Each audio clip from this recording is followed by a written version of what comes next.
Today we're making a super cool casserole that tastes, I'm gonna say tastes like, I'm not gonna say is, because I think those of you guys watching from Philly are gonna have a complaint if I say this is a Philly cheesesteaks casserole. I think you might be like, that's not Philly cheesesteak, because first of all, you're not even using shaved beef, which is true. We're using a pound of ground beef. So I'm just gonna put ground beef on top of the pasta. And that was a half a pound of the shells. But instead of cooking it in just water, I actually cooked it in half water and half beef stock, because then the pasta has like extra beefy flavor, which I think will go over super, super well. So once we've added our ground beef, now look, if you have shaved beef where you are, you can fry some up, add that instead of the ground beef. Then we have our very, very Philly cheesesteak type vegetables. We have green peppers here.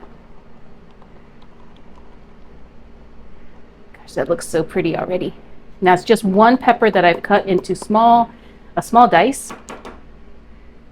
And then we're gonna have, this is a full medium size yellow onion. I'm only gonna use half of this. If you like onions, then you can always add more. I'm just adding enough for the flavor to come through.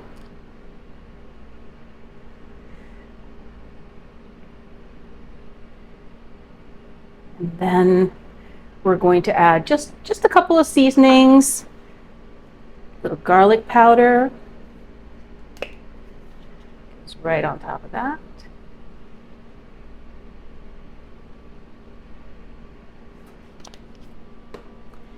And some Italian seasoning. Make sure that it's got those slightly Italian flavors.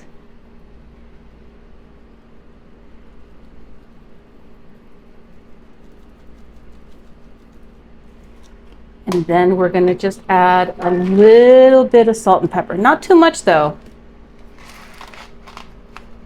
You don't want to be too salty. You can always add salt afterwards.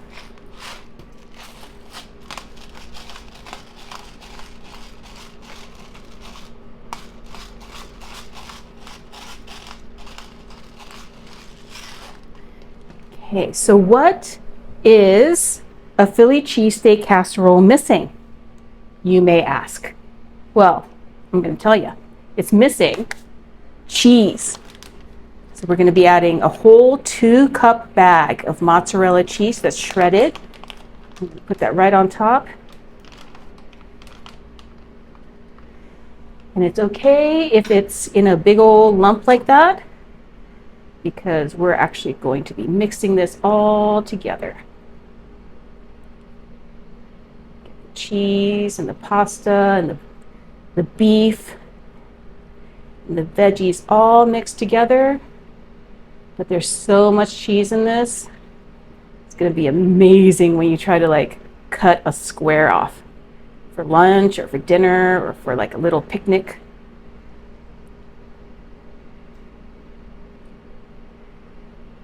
And if you live outside of the Philly area,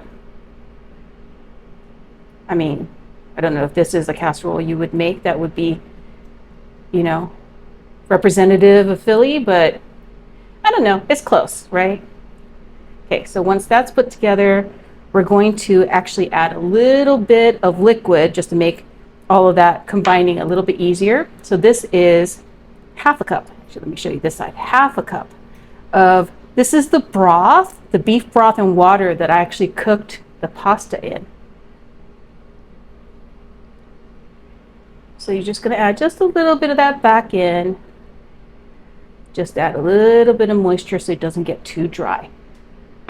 Okay, once that's done, Philly guys are going to love this. Lots of provolone. So we're going to take the entire container of provolone with the slices. And we're going to add the slices right on top.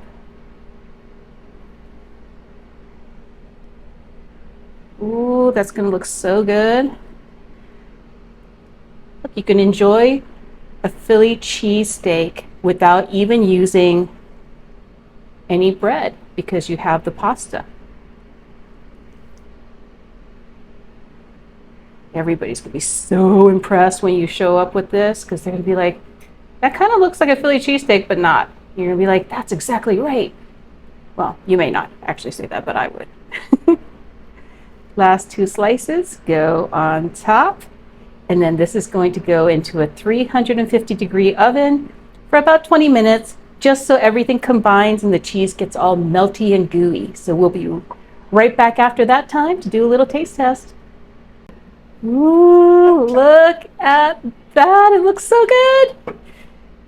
But that's mainly because I know what's in it. From the outside, it just looks like a ground beef and pasta bake. But when we cut into this, you're going to see all those Philly cheesesteak flavors. I apologize if you're watching from Philly, because you'll be like, that's not Philly cheesesteak. But look, it's like a casserole. It's a bake, right? There's the beef's in there. There's green peppers and onions and lots of cheese. So technically, you know, you think real hard, it's a Philly cheesesteak casserole.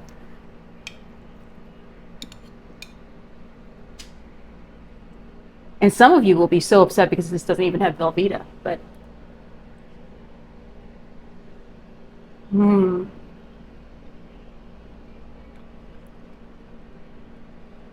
it's hot.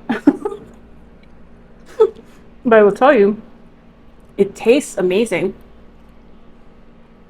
It tastes a lot like, I hope you don't hate me for saying this, but it does taste like a Philly cheesesteak. Yum. Perfect for potlucks. Super easy to put together. Filling. I think the kids will like this. We'll be donating the rest of this to a local charity. I know that they're going to love it. And gosh, I really hope you try this recipe at home and tell me what you think. I'm so glad that you stopped by, and thanks for watching.